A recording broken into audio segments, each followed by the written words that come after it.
Ay, el Perú. Estamos preocupados con lo que pasa en la hermana nación porque tenemos algunas similitudes.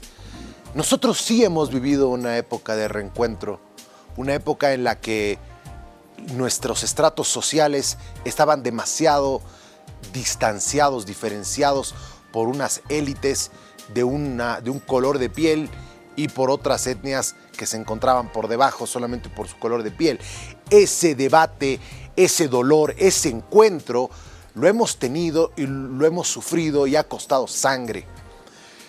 Hoy hablar de racismo en Bolivia, sí, si bien está presente, es algo que por lo que ya hemos pasado, por lo que hemos sufrido y nos ha dolido. Bueno, Perú está en ese proceso de encontrarse. Y esta crisis política revive también esos dolores étnicos, raciales de los sectores populares y de los indígenas que hoy están poniendo los muertos. En el sur del Perú, donde están en contra de la presidenta Dina Boluarte, a quien la califican de usurpadora y a quien no reconoce su presidencia. 7 personas ya han fallecido en estos disturbios que se han empezado a generar en todo el país, pero principalmente en el sur del Perú, en Apurímac y otras localidades en el sur. Se están bloqueando carreteras, de aviones, pistas de aterrizaje, y se están bloqueando el comercio de, por ejemplo, los minerales. Hay una empresa china que se dedica a la extracción de cobre que está siendo afectada. Está siendo afectado todo el aparato del Perú y todavía no se ve una solución. Si bien Dina Boluarte ha intentado traer la solución y la paz a través de adelantar las elecciones hasta el 2024, eso quiere decir que ella quiere estar 1 año y 4 meses más en el poder. Esto no ha apaciguado al país.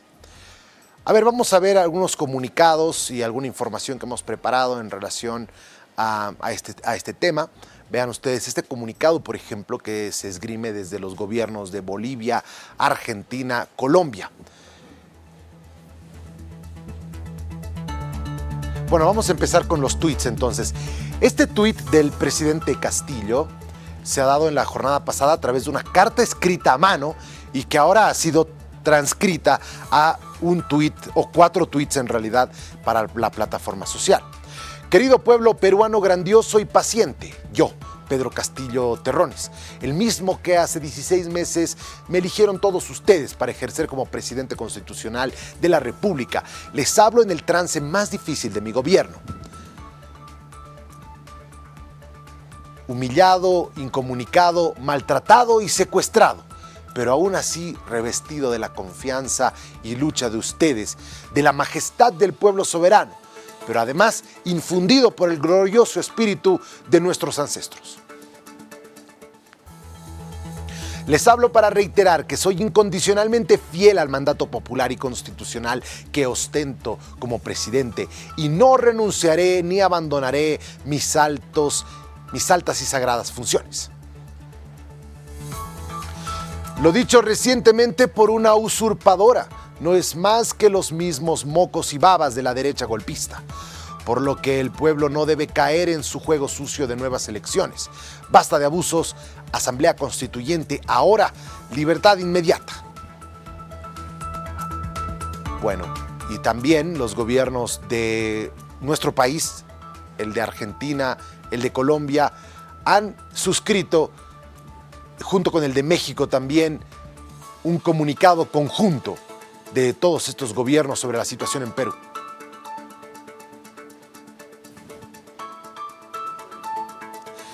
Este es el comunicado.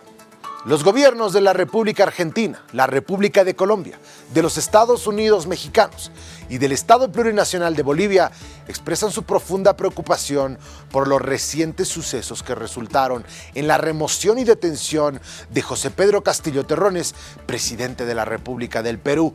Para el mundo no es novedad que el presidente Castillo Terrones, desde el día de su elección, fue víctima de un antidemocrático hostigamiento violatorio del artículo 23 de la Convención Americana sobre Derechos Humanos, Pacto de Costa Rica, aprobada el 22 de noviembre de 1969 para luego ser objeto de un tratamiento judicial de la misma manera violatorio del artículo 25 de la mencionada convención. Nuestros gobiernos hacen un llamado a todos los actores involucrados en el anterior proceso para que prioricen la voluntad ciudadana que se pronunció en las urnas. Es la manera de interpretar los alcances y sentidos de la noción de la democracia recogida en el sistema interamericano de derechos humanos. Exhortamos a quienes integran las instituciones de abstenerse de revertir la voluntad popular expresada con el libre sufragio. Solicitamos de las autoridades que respeten a cabalidad los derechos humanos del presidente Pedro Castillo y que se garantice la protección judicial en los términos consagrados en el artículo último citado.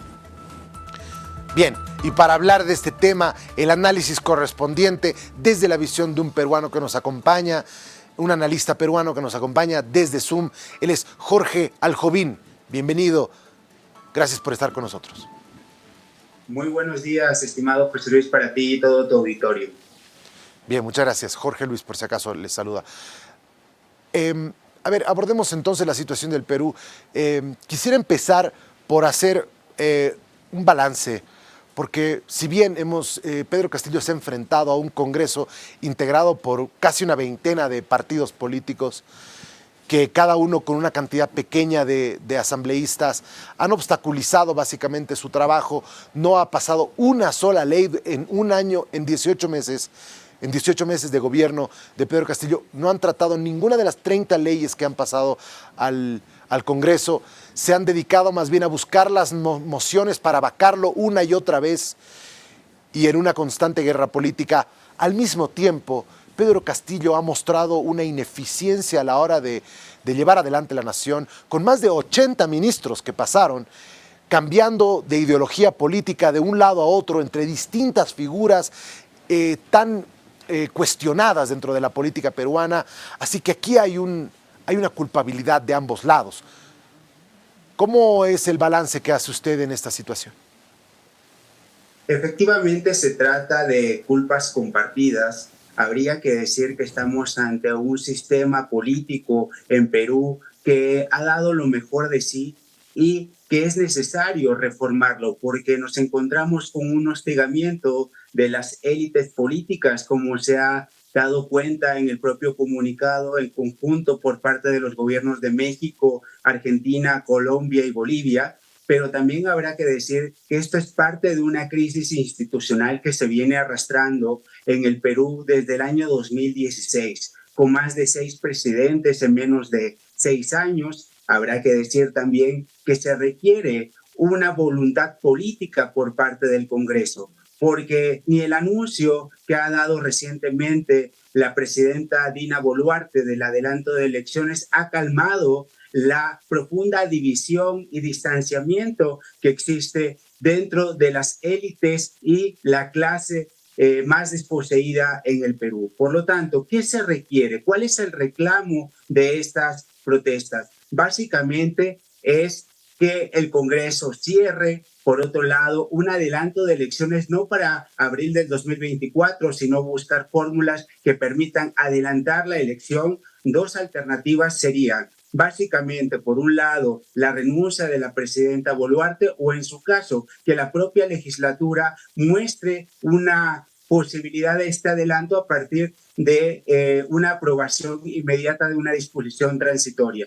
Y por otro lado, también habrá que decir que lo que se requiere no solamente es un cambio de sistema político, sino también voluntad de los actores, lo cual nos ha demostrado en los últimos días a partir de las propias disputas que han llegado hasta los golpes de manera física por parte de los legisladores en el Congreso. Por lo tanto, no es un tema de fácil resolución, pero también habrá que decir que el Congreso de la República en el Perú tendrá que entender claramente el mensaje. Y el mensaje es que se está en contra de estas decisiones adoptadas por el Congreso y del gobierno y que las protestas no son parte de una manipulación, sino que encarnan el rechazo a todas estas formas de poder cooptar los intereses políticos por parte de una cúpula. Y por lo tanto, esto es lo que se requiere mejorar y por lo tanto una profesionalización de la justicia, del aparato político, y también de la necesidad de elecciones rápidas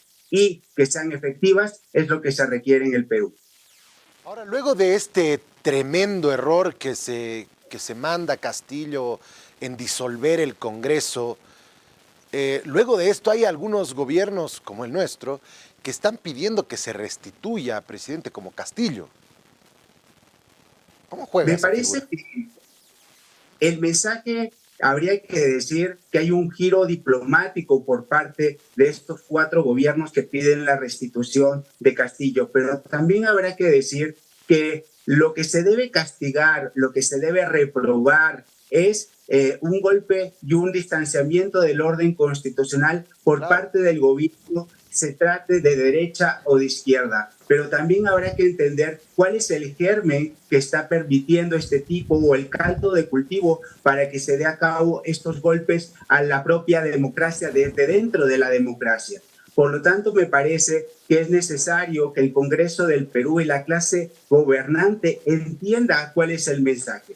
El mensaje es un hartazgo y no se trata simplemente de asusadores de la democracia, sino que se requiere una reconciliación, como tú lo hablabas al comienzo, porque esta Así profunda es. división, este clasismo, esta forma peyorativa de poder expresarse dentro de los propios habitantes en el Perú, lo que está es desbordando no solamente un tema político, sino también un tema social que no se va a resolver con la sustitución de una clase gobernante por otra, sino que se requiere un diálogo, una deliberación y un punto de encuentro que permita ya sea encontrarse en una nueva constitución o por lo pronto en una reforma política que debe atender varios temas pendientes. Entre uno de ellos es la protección de los derechos político-electorales en el Perú, otorgar garantías judiciales y que la participación sea en igualdad de condiciones y que no haya distingos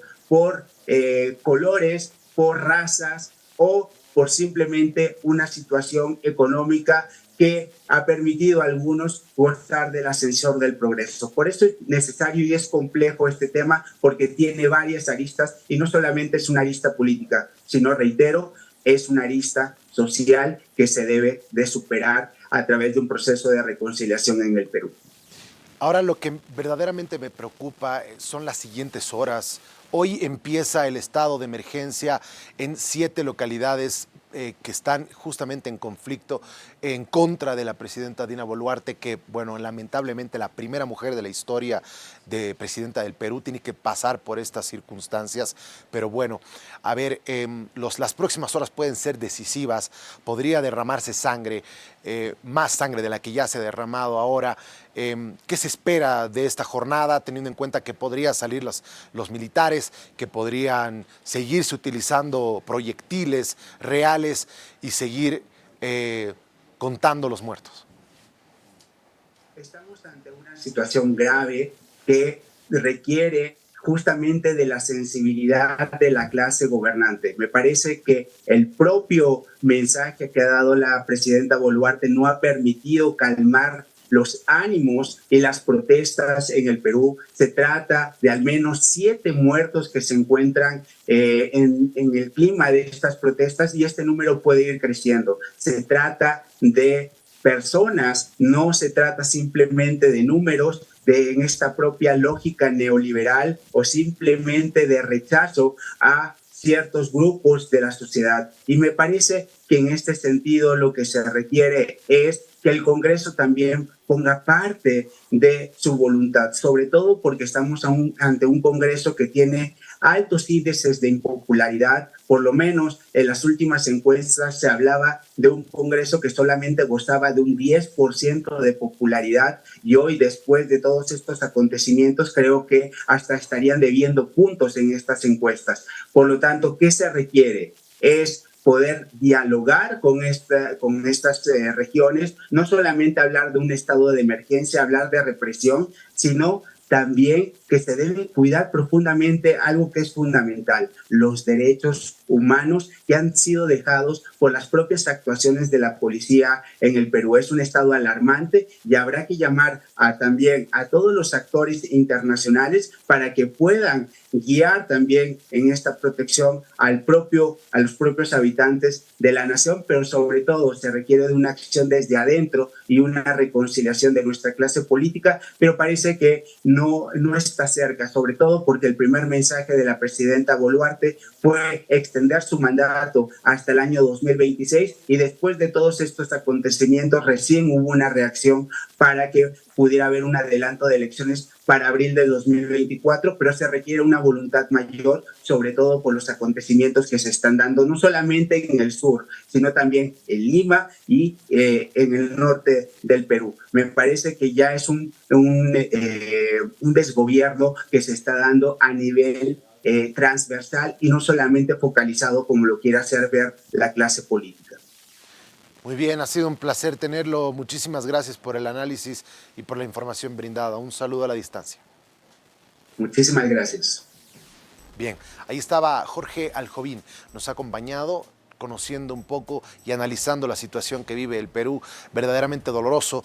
Veremos tal vez hoy una nueva jornada de violencia, esperemos que no. Le deseamos la absoluta sabiduría a las autoridades peruanas para que eviten el derramamiento de sangre, no repetir el escenario que hemos vivido nosotros en el 2019, que hoy está tildado de masacre, lo que ha sucedido en Sencata y Sacaba. Ojalá que una situación así no se repita en el Perú, porque quienes se están poniendo los muertos son los indígenas, son los pobres.